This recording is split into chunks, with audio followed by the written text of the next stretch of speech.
एबे पाणीपाग विज्ञान केन्द्र पक्षर सूचना मिली। सूचना अनुसार बंगोपसागर में सक्रिय लघुचाप प्रबलरू अति प्रबल वर्षा नहीं अलर्ट। बंगोपसागर में सक्रिय रही लघुचाप यार प्रभाव में शनिवार ठू राज्यर विभिन्न स्थान में प्रबल वर्षा होबार संभावना रही। आभ्यंतरीण और उत्तर ओडिशार विभिन्न स्थान में प्रबल वर्षार संभावना रही। अक्टोबर 3 जाए राज्यर किसी स्थान में प्रबलरू अति प्रबल वर्षा होब बोली पाणीपाग विभाग आशंका करिछि। उत्तर पूर्व पार्श्ववर्ती और पूर्व बंगोपसागर में लघुचाप सृष्टि होती फल 48 घंटे यह आहरी घनीभूत हो स्पष्ट चिन्हित लघुचाप परिणत हो।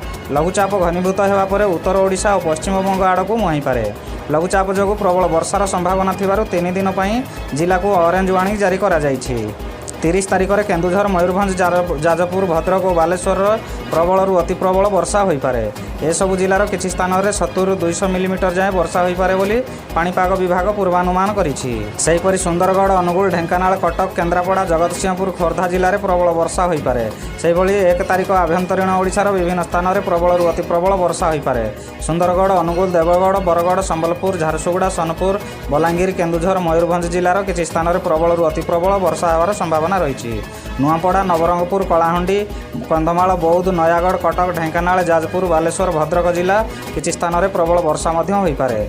आसंता 2 और 3 तारिख में आभ्यंतरीण ओडिशा और उत्तर ओडिशार अनेक किसी स्थान में प्रबल वर्षा होब बोली पाणीपाग विभाग पूर्वानुमान करिछि।